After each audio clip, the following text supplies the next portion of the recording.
네, 오후장 지금 바로 담아야 할 종목 와운의 이상로 파트너와 찾아가겠습니다. 어서 오세요. 네, 반갑습니다. 네, 반갑습니다. 그러면 첫 번째 돈 되는 흐름 바로 들어가 보죠. 네, 오늘의 첫 번째 돈 되는 흐름은 원화 약세 수혜주로 들고 오셨습니다. 제가 아까 전에 시황센터에서도 조금 전달을 드린 내용인데 지난주에 원달러 환율이 20원 넘게 급등을 또 했었거든요. 오늘 조금 원화 강세 흐름이 보이긴 합니다만 불안한 상황이고 이럴 때 원화 약세 수혜주는 무엇이 있을까요? 그러니까 6월 달에도 보면 뭐 ECB라든지 또는 이제 일본도 그렇고 또 우리가 또 금리에 대한 결정도 또 미국에 대한 부분이 나타날 수밖에 없습니다. 그렇다 보니까 이런 이제 환율에 대해서 계속적인 얘기가 나올 수밖에 없는 것이 6월 달이라 좀 봐야 될 것 같습니다. 그래서 저는 이 6월 달에 이 환율이 대단히 중요한 역할을 할 것이라고 보고 당분간은 이제 원화 약세 기조를 좀 더 갈 수밖에 없는 분위기가 아닐까 그렇게 한번 예상을 하면서 아직 1,400원이 돌파된 것은 아닙니다, 사실. 그래서 우리가 어찌 보면 잘못된 거죠, 그죠? 돌파 동력은 아니고 돌파할 수 있는 동력은이라고 뭐 조금 고쳐야 될 것 같은데 관련되어 있는 그림 잠깐만 같이 보도록 하겠습니다. 우리가 원화가 약세 기조가 나타났을 때 보면 원화 약세 관련주 뭐 그렇게 많이들 얘기하지만 그렇게 사실 환율이 단순하지는 않거든요. 그림을 잠깐 한번 같이 보면서 설명을 드리도록 하겠습니다. 자, 환율이 있다면 환율이 이제 상승한다고 얘기할 때는 이제 원화 가치에 대한 하락을 얘기하는 부분입니다. 그런 하락을 얘기했을 때, 자 보시면 우선 이제 수출 상품에 대한 가격이 떨어지게 되죠. 그러면 이제 거기에 따른 부분 자체에서 우리가 수출 경쟁력이 높아진다 뭐 이렇게 표현을 하게 되고 대신에 여기까지는 보면 긍정적이지만 그 밑에 보시면 대신 수입 상품에 대한 가격도 상승을 하게 됩니다. 그랬을 경우에는 이제 우리가 수입 자체가 크게 또 감소할 수밖에 없는 상황이 연출되겠다, 그죠? 그리고 이제 가장 큰 문제는 이제 우리가 수입 원자재에 대한 가격이 올라가게 된다는 거죠. 그러면 원자재를 수입을 해 와서 우리는 이제 가공무역이 발달한 나라다 보니까 물가가 상승할 수밖에 없는 분위기가 나타날 수밖에 없습니다. 그러면 현재에 대한 환율 상승 자체가 결국 물가에 대한 상승 우려감도 함께 내포하고 있다는 것을 여러분들이 염두에 두셔야 되는 부분이고, 자 대신에 이제 원화에 대한 가치가 상승한다. 이럴 때는 이제 우리가 원화 강세가 나타난다고 표현을 하는데 그때에 대한 움직임을 보시면 우리가 이제 수출에 대한 상품 가격도 함께 상승을 하다 보니까 대신 수출 경쟁력은 낮아지게 됩니다.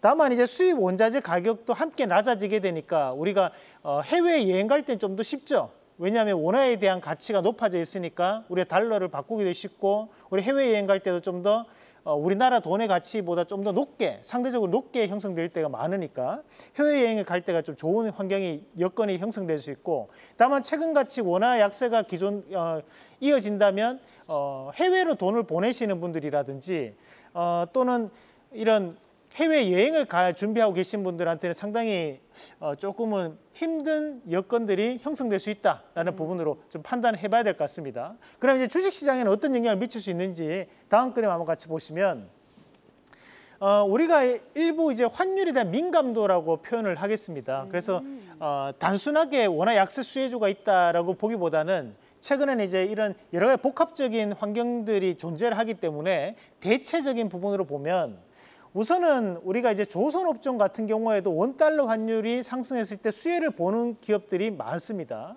다만 이제 건설업종 자체는 이제 반반으로 나눠서 봐야 되는데 해외에 대한 건설 비중이 높은 기업들 같은 경우에는 외화를 벌어들일 수 있는 단계니까 거기에 따른 부분 자체에서 상승에 대한 영향을 받는다라고 봐야 될 것 같고, 자 그리고 이제 수출주들 반도체라든지 디스플레이 그리고 석유화학 같은 경우에도 우리가 긍정적으로 판단할 수 있습니다.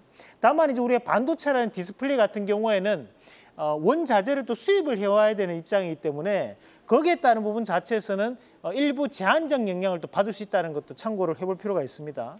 그리고 이제 우리가 여기서 봐야 되는 것이 자동차 업종인데요. 자동차 업종 같은 경우는 우리가 긍정적으로 판단을 할 수 있는 기업들이 많고 다만 이제 앞서서 얘기를 드렸지만 해외여행에 대한 부분은 부담될 수밖에 없다. 그렇기 때문에 이제 항공 운송에 대한 부분은 우리가 원화에 대한 원화 약세가 나타났을 때 부정적 입장이 나타난다라는 그림.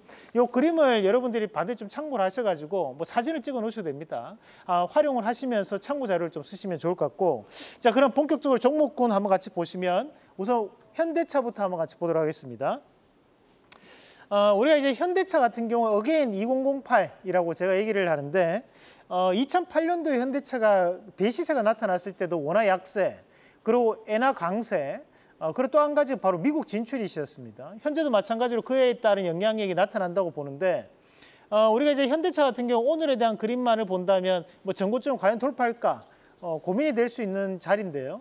저는 돌파한다고 보고 충분히 현재 구간에서도 이 자동차 업종에 대한 부분, 특히 이제 현대차는 긍정적으로 볼 수 있는 자리라는 말씀도 함께 드리겠고, 자, 그 다음 종목으로 현대글로비스 한번 체크해 보겠습니다. 우리가 이제 현대글로비스 같은 경우는 현대차 관련해서 물류를 담당하고 있는 기업입니다. 이 현대글로비스를 우리가 좀 더 주목해 봐야 되는 이유가 현재 이슈가 되는 것이 바로 미국 법인에 대한 이슈와 그리고 인도 법인에 대한 이슈입니다. 우리나라 면적이 우리나라 남한 면적이 10만 제곱킬로미터라고 하거든요. 거기에 이제 미국이 같은 경우에는 약 98배 정도, 우리나라 크기의 98배 정도 되고 인도 같은 경우에는 33배 정도 됩니다. 그 말은 뭐냐면 결국에는 이제 이런 물류를 담당할 수 있는 기업들에 대한 재평가가 나타날 수 있다고 좀 봐야 될 것 같죠.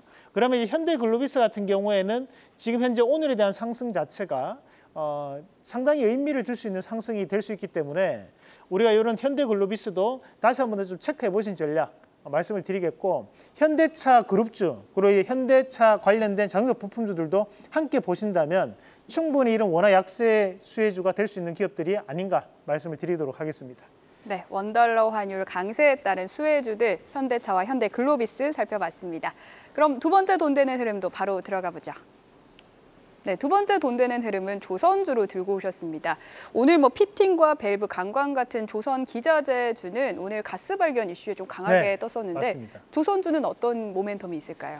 네, 마찬가지입니다. 이제 우리가 뭐 피팅 밸브 기업들이 이런 가스관을 통해서 들어와야 되기 때문에 또 강세를 보인다면 우리가 또 조선주 같은 경우에는 또 최근에 이제 세계 3대 전시회를 참가하는 부분, 그리고 앞서 봤던 원화 약세가 나타났을 때 또 수혜를 볼 수 있는 기업들이거든요. 그렇다 보니까 이제 우리가 대표적인 기업 두 가지를 한번 같이 보도록 할 텐데, 우선은 삼성중공업부터 한번 같이 보도록 하겠습니다. 삼성중공업은 이 조선업종 가운데 가장 빠르게 흑자 전환으로 돌아선 기업이 바로 또 삼성중공업입니다. 그래서 오늘에 대한 상승 이후에 현재 윗꼬리가 달리고 있는 모습이지만, 사실 이제 우리가 5일선과 21선을 동시에 돌파가 나타났을 때는 그만큼 상단에는 상당한 저항 매물들이 존재를 한다고 봐야 되거든요. 그런 저항 매물 자체를 한 번만에 돌파하는 것은 사실 쉽지 않습니다. 하지만 오늘 이제 돌파를 시도하고 있다는 것은 그만큼 뭔가에 대한 힘이 있다라고 봐야 되는 부분이고, 그럼 업황에 대한 변화가 나타나고 있기 때문에 오늘에 대한 상승 모멘텀이 드러났다. 그럼 결국 앞으로는 이 상승 추세를 좀 더 이어질 가능성이 높다라는 부분으로 해석을 한번 해봤고, 자, 다음 종목도 한번 같이 보겠습니다. HD 현대 보겠습니다. 우리가 이제 이 HD 현대 같은 경우에는 크게 세 가지 축이 있습니다. 하나가 이제 정유. 여러분들이 현대오일뱅크에서 한 번씩 기름 넣는 분들도 많으시죠. 그 현대오일뱅크에 대한 지분을 보유하고 있는 기업이 바로 이 HD 현대입니다. 그리고 이제 건설기계, 그리고 이제 조선업종이 또 이 HD 현대에 포함되어 있고, 그렇다 보니까 최근에 말씀드렸던 사업들에 대한 부분이 재평가를 좀 보일 수 있는 단계에 놓여 있다고 판단을 해볼 필요가 있고요. 그렇다 보니까 HD 현대에 대한 오늘에 대한 상승 자체는 의미를 좀 둘 수 있는 상승이라 보고, 자, 여기 이제 보시면 앞서서 이제 78,000원에 대한 윗꼬리가 달립니다. 그리고 그 다음에 음봉, 다음에 오늘 양봉인데, 우리가 이걸 다르게 한번 시가만을 연결해서 보면 시가 자리 자체가 저항 구간에 대한 부분으로 연결돼 있지만 오늘 이제 갭을 통해서 돌파가 나왔다라고 또 볼 수 있는 자리입니다. 그러면 오히려 이제 오늘에 대한 시가 자리가 상당한 지지권력에 대한 부분을 해석할 수 있기 때문에 저는 오늘에 대한 갭이 의미를 둘 수 있는 돌파 갭이라고 보고, 우리가 오늘 HD 현대 현재 구간에서는 공략 한번 해볼 수 있다라는 말씀 드리면서, 대신에 이제 HD 현대 같은 기업들은 단기로 보시기보다는 좀 더 긴 시간을 텀을 두고 보신다면 훨씬 더 수익을 극대화할 수 있는 종목이라는 점도 참고하시면 되겠습니다. 네, 조선주 중에서 유망 종목 두 종목 확인해 봤습니다. 그럼 최근 소개하신 원픽 종목 중에서 수익률 탑5 한번 확인을 해보겠습니다. 1위부터 5위가 나와 있는데요. 눈에 띄는 것은 Y랩입니다. 저희가 네. 3월 26일에도 원픽으로 소개를 해드렸었고요. 지난주 목요일에도 네이버 웹툰 네. 나스닥의 상장과 관련해서 한번 더 살펴봐야 한다고 말씀을 해주셨어요. 오늘 목표가 15,000원을 넘겼거든요. 또 다른 목표가 제시 가능할까요? 네, 이 방송을 많이 보는 것 같습니다. 목요일 날 말씀드리고 고점 월요일 날 또 네. 내부 웹툰 이슈가 좀 되는 거 보면 YLab 같은 경우에 오늘 시가만을 보면 장중 상한가까지 달성하는 모습이었지만 우리가 11시 기준이다 보니까 조금 빠지는 모습이 나타났었는데 가격적인 부분을 본다면 오늘 이제 14,200원짜리가 상당한 지지권력이 나타날 수 있습니다. 다만 단기적인 이슈가 노출되면서 크게 급등을 하는 부분이기 때문에 오늘 일부에 대한 차익 매물이 나온 것은 맞다라고 봐야 되겠죠. 그래서 14,200원이 깨지지 않는다면 추가적인 상승이 가능하겠지만 그 자리가 단기 이탈된다면 그때는 단기 고점으로 봐야 되는 시그널이라는 말씀까지 함께 드리겠습니다. 네, 그럼 오늘의 원픽 바로 들어보겠습니다. 자, 오늘은 세진중공업 말씀드리겠습니다. 이 세진중공업이 사실 이제 우리가 서해 쪽에 보면 이제 부유물을 만들어내는 수 있는 기업이거든요. 그래서 원래는 해상풍력 관련된 기업으로 많이 알려져 있는데 이 기업이 주요 그 매출 비중을 차지하는 것이 바로 이 조선기자재 쪽입니다. 현재 이 세진중공업도 재평가를 좀 받고 있는 단계이기 때문에 저는 이 세진중공업을 좀 더 눈여겨봐야 된다고 보고 우리가 최근에 이슈가 됐던 것이 이제 SMR 관련된 이슈가 확대가 되는 모습들이었는데 그 SMR은 SMR만 독자적으로 쓰는 것이 아니라 우리가 신재생 에너지와 융합하는 것이 국가 정부 프로젝트거든요. 그런 과정들을 감안해서 봤을 때 이 세진중공업에 대한 오늘 상승은 눈여겨볼 수 있다는 말씀까지 함께 드리면서 자, 1차적인 목표가는 전 신고가를 한번 보겠습니다. 9,000원, 그리고 네. 손절가는 6,800원 제시해 드리겠습니다. 네, 신고가 기대해 볼만합니다. 세진중공업 오늘의 원픽이었습니다. 캐스팅 라이브 오늘 준비한 소식 여기까지입니다. 시청해주신 여러분 고맙습니다. 계속해서 다양한 경제 이슈를 알고 싶다면 구독과 좋아요, 알림 설정 부탁드립니다. AI 캐스터 권미정이었습니다.